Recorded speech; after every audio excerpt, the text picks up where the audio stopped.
Crime d'État économique, Dieudonné et Somba allument Ferdinand Ngo et met le système à nu. Quand la vérité sort en plein jour, même les puissants cherchent l'ombre. Ce soir, chers téléspectateurs de Kame News, ce n'est pas un simple débat économique. Ce n'est pas une polémique de plus. C'est une accusation lourde. Frontale. Presque historique. Un économiste camerounais, posé, méthodique, connu pour ses analyses froides et chiffrées, a soudainement décidé de retirer les gants. Son nom, Dieudonné et Somba. Sa cible, le cœur du pouvoir administratif, incarné par Ferdinand Ngo, secrétaire général de la présidence de la République. Sur un plateau de télévision, sans trembler, il lâche une phrase qui résonne comme un coup de tonnerre en saison sèche. Le projet des lampadaires est un crime macroéconomique. Un crime. Pas une erreur. Pas une maladresse. Un crime. À partir de cet instant, le décor change. On ne parle plus simplement de lampadaires. On parle de 21 milliards de francs CFA, de décisions prises en haut lieu, de procédures contournées, de communes ignorées. Et surtout, d'un système de gouvernance que l'économiste accuse de bloquer le Cameroun. Ici, chers abonnés, ce n'est pas une simple affaire d'éclairage public. C'est une plongée dans un monde où les décisions se prennent loin du peuple. Où les chiffres brillent plus que la transparence. Et où le silence officiel devient plus assourdissant que les accusations. Ce n'est pas une arrestation, non. C'est une révélation. Une révélation qui pourrait bien redéfinir ce que beaucoup pensaient savoir sur la gestion des deniers publics au Cameroun. Mais avant d'entrer dans ce dossier explosif, avant de décortiquer chaque mot, chaque silence, chaque décision suspecte. Prenez un instant pour aimer cette vidéo. Abonnez-vous à la chaîne. Activez la cloche de notification. Parce que sur Kame News, on ne vous sert pas une actualité fade et tiède. Ici, l'information est bien épicée. Analysée sans filtre. Racontée avec sérieux, mais sans complaisance. Restez bien avec nous. Ce que vous allez entendre n'a rien de banal. Et certains, là-haut, auraient sûrement préféré que ce reportage ne voie jamais la lumière. Parti un 21 milliards pour des lampadaires, quand la priorité ne voit plus clair. Chers téléspectateurs de Kame News, au Cameroun, on dit souvent que la nuit est dangereuse quand il n'y a pas de lumière. Mais aujourd'hui, la vraie question n'est pas de savoir si nos rues ont besoin d'être éclairées. La vraie question, c'est, à quel prix, et à quel moment? Car quand on annonce 21 milliards de francs CFA pour des lampadaires, même le soleil de l'équateur prend une pause pour regarder. 21 milliards, un chiffre qui réveille tout le quartier. 21 milliards. Répétez-le lentement. 20 et 1 milliard. Ce n'est pas un petit billet oublié dans une poche de veste. C'est une somme capable de transformer des réalités entières, si elle est bien utilisée. Alors forcément, quand ce chiffre surgit pour un projet d'éclairage public, les Camerounais font ce qu'ils savent faire de mieux. Ils comparent. Ils pensent. Aux routes qui ressemblent encore à des pistes de motocross. Aux hôpitaux sans équipement. Aux écoles où les enfants écrivent à 3 par table. Aux jeunes diplômés qui éclairent leur avenir, avec des bougies. Et là, une question tombe, lourde comme un poteau électrique. Était-ce vraiment la priorité absolue? L'économiste entre en scène, calculatrice en main. C'est à ce moment que Dieudonné et Somba entrent dans le débat. Pas en politicien. Pas en militant. Mais en économiste. Sur le plateau de club d'élite, ils ne parlent pas pour plaire. Ils parlent pour alerter. Et ces mots sont durs. Techniquement, le projet des lampadaires est un crime macroéconomique. Dans le langage du quartier, ça veut dire. L'argent est parti là où il ne fallait pas, au mauvais moment.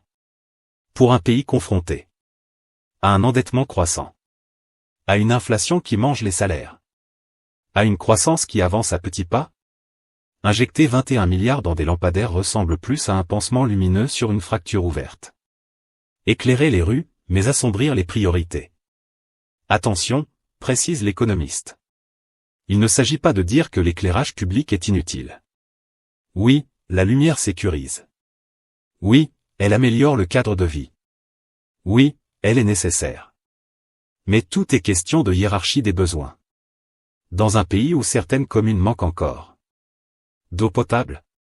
De centres de santé fonctionnels. De routes praticables. Mettre 21 milliards sur la table pour des lampadaires pose un problème de cohérence.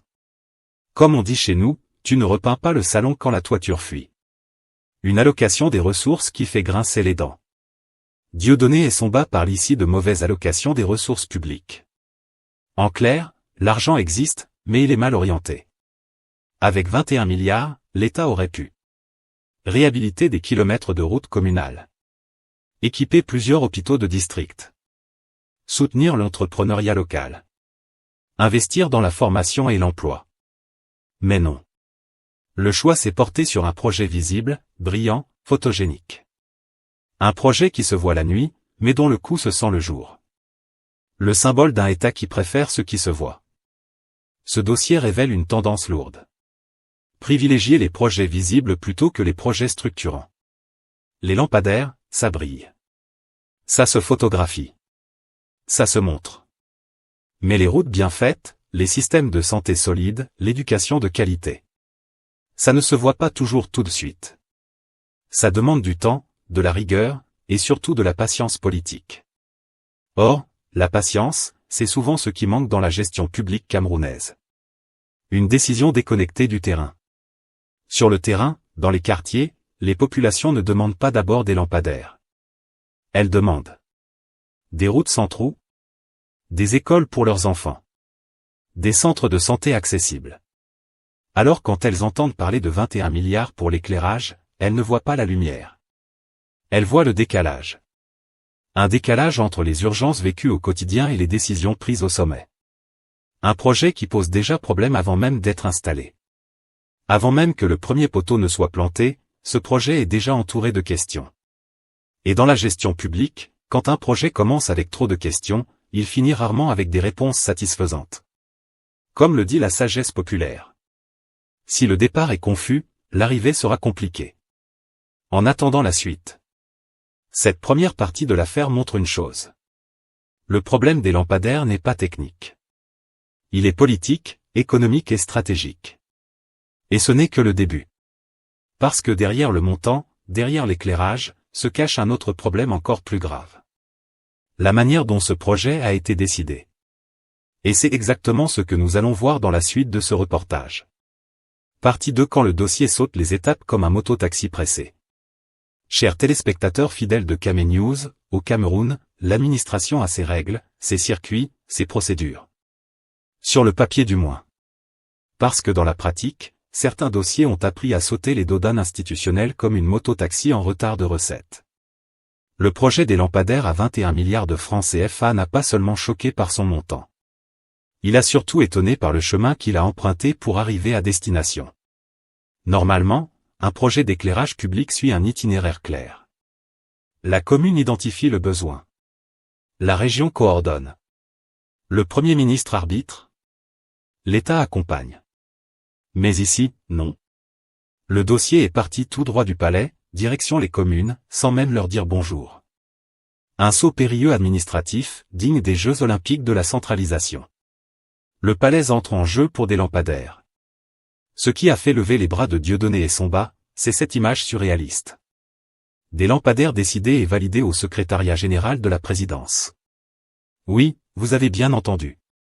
Le même niveau où se traitent les grandes orientations de l'État.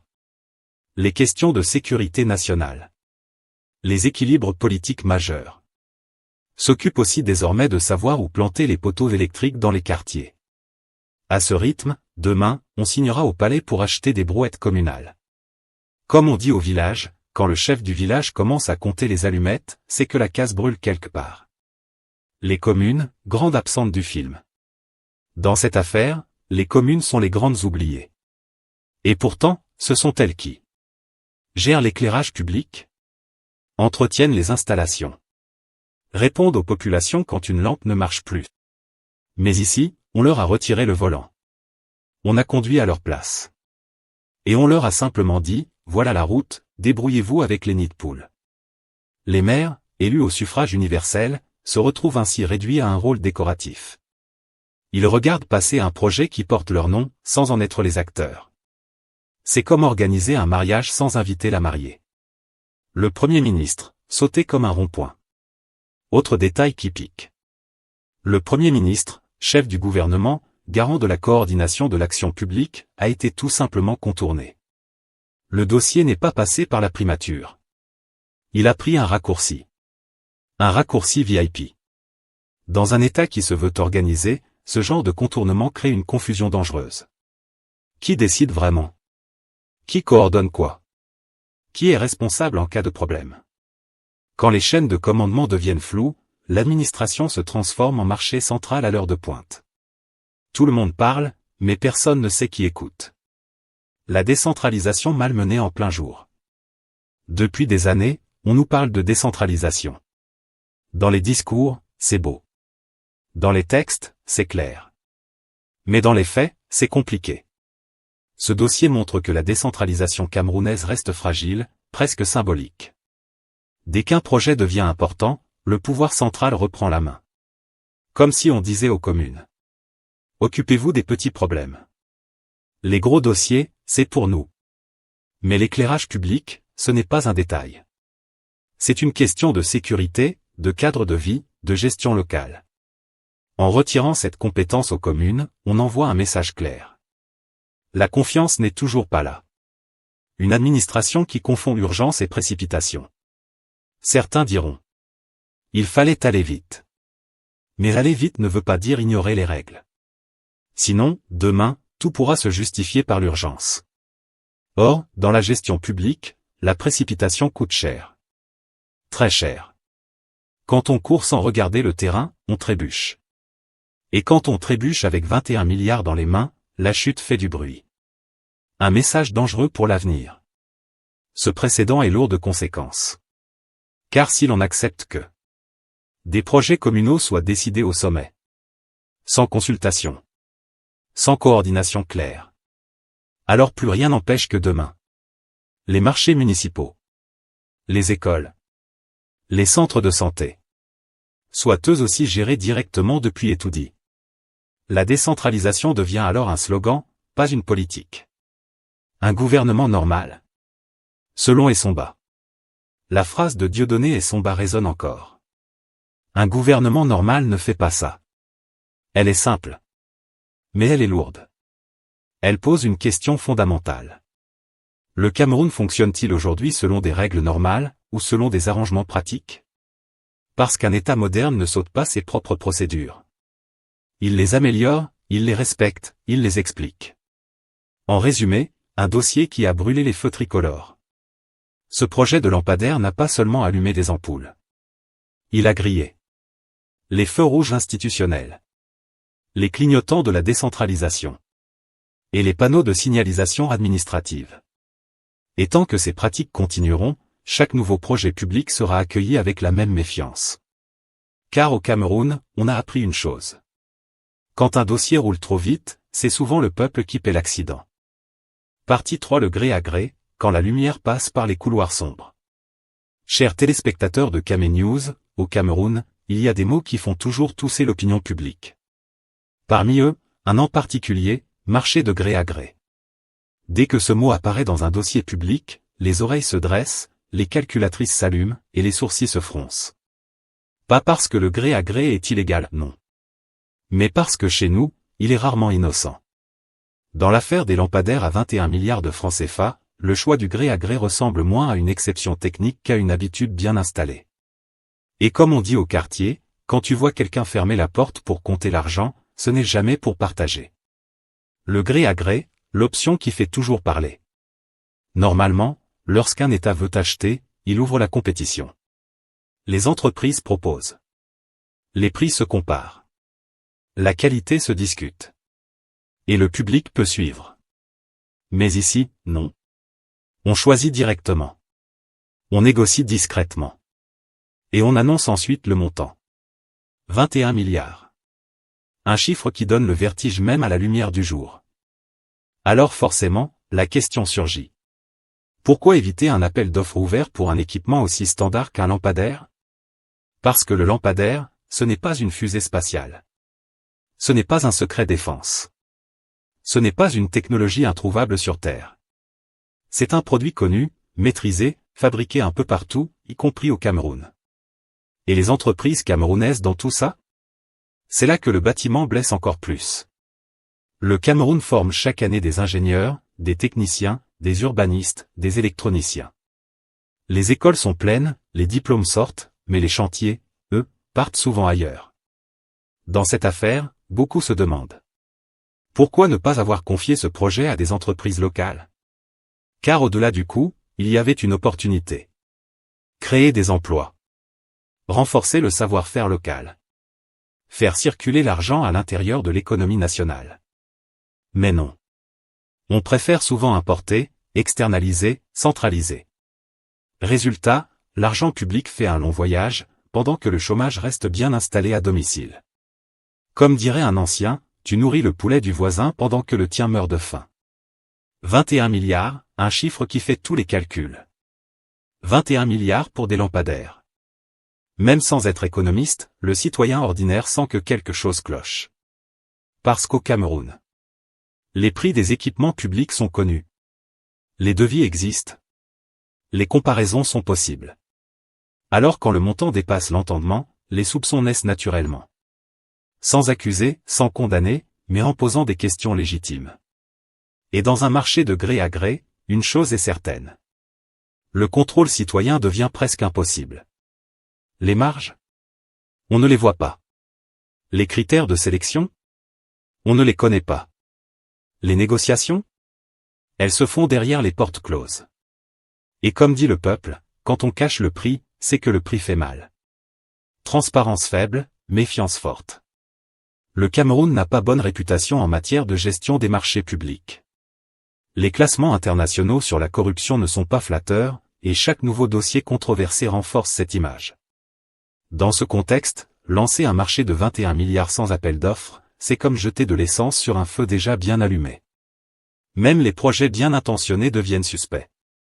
Le problème n'est donc pas seulement ce qui a été fait, mais la manière dont cela a été fait. Car en gouvernance moderne, la perception compte autant que l'acte lui-même. Et ici, la perception est mauvaise. Le gré à gré comme culture, pas comme exception. Ce dossier rappelle une réalité gênante. Au Cameroun, le gré à gré n'est plus l'exception, il devient la norme. À force de l'utiliser, on finit par banaliser. Les montants élevés. Les procédures raccourcies. L'absence d'explication publique. Et pourtant, chaque fois, le résultat est le même. Polémique. Indignation. Perte de confiance. Mais rien ne change vraiment. Comme dit le sage, si tu tombes 10 fois dans le même trou, ce n'est plus un accident, c'est une habitude. Une opacité qui alimente les rumeurs. Faute d'informations claires, le terrain devient fertile pour toutes les interprétations. Et dans un pays où les réseaux sociaux vont plus vite que les communiqués officiels, le silence est une erreur stratégique. Les citoyens veulent comprendre. Qui a choisi? Sur quelle base? À quel prix réel? Sans réponse, les rumeurs prennent le relais. Et quand la rumeur gouverne, la confiance meurt. Plus qu'un marché, un test de crédibilité. Au final, cette affaire des lampadaires est un test. Un test de transparence. Un test de gouvernance. Un test de respect du citoyen. Le gré à gré n'est pas forcément un péché. Mais au Cameroun, il est devenu un mot chargé, presque maudit, parce qu'il rappelle trop de mauvais souvenirs.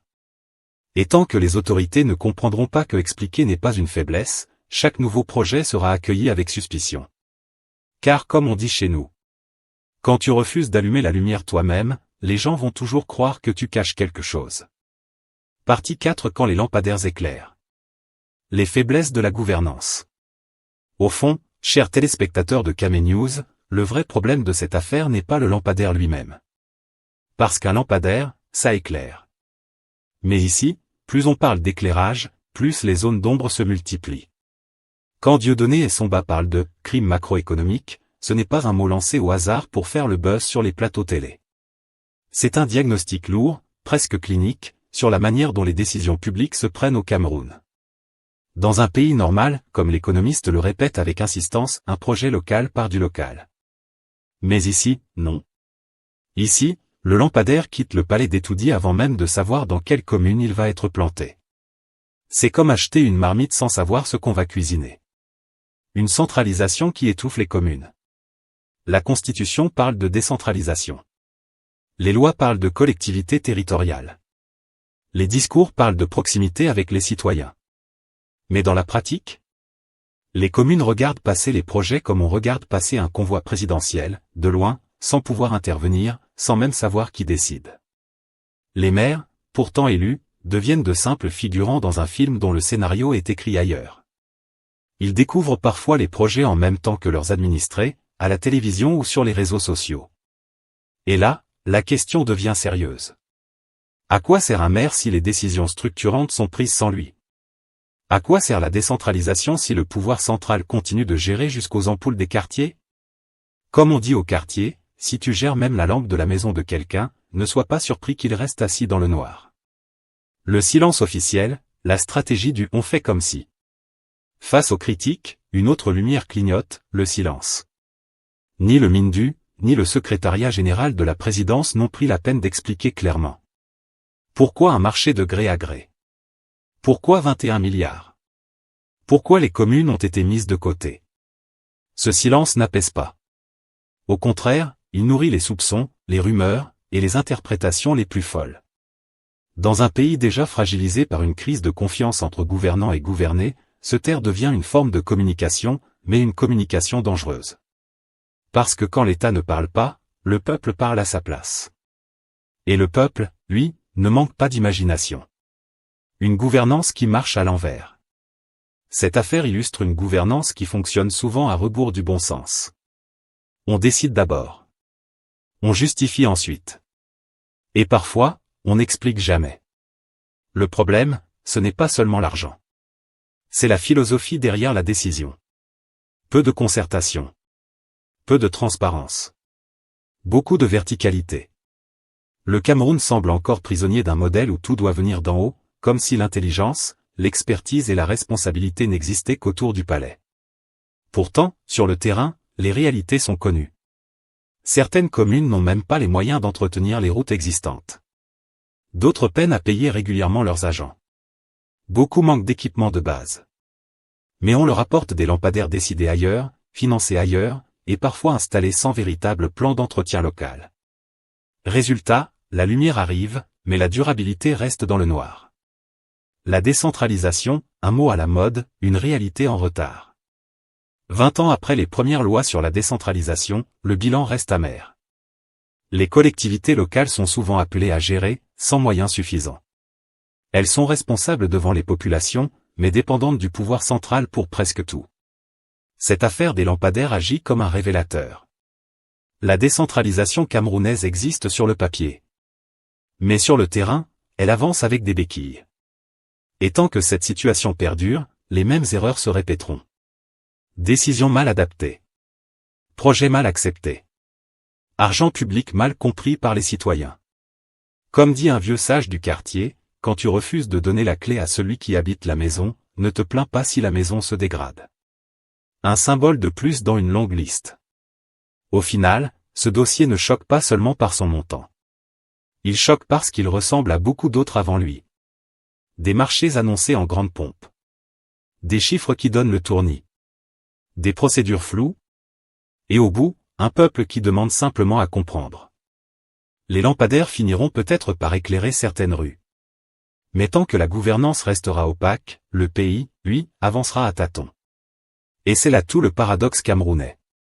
On investit pour voir clair la nuit. Mais on refuse encore de faire toute la lumière sur les décisions publiques. Conclusion et maintenant, qui allume le débat? L'affaire des lampadaires dépasse largement une question d'éclairage public. Elle interroge la gestion des deniers publics, la transparence, et surtout la cohérence de la gouvernance camerounaise. Les prochains jours diront si ce dossier restera un simple buzz médiatique, ou s'il deviendra un vrai débat national, porté par les députés, les maires et la société civile. À vous la parole maintenant. Pensez-vous que ces 21 milliards étaient justifiés? Les communes auraient-elles dû gérer elles-mêmes ce projet? La décentralisation au Cameroun est-elle réelle ou simplement décorative? Laissez vos avis en commentaire. Aimez cette vidéo si vous pensez que la lumière doit aussi se faire sur les finances publiques. Et surtout abonnez-vous à Camé News, la chaîne qui éclaire la politique camerounaise, même quand le courant est coupé. On se retrouve très bientôt. Ici, Kame News.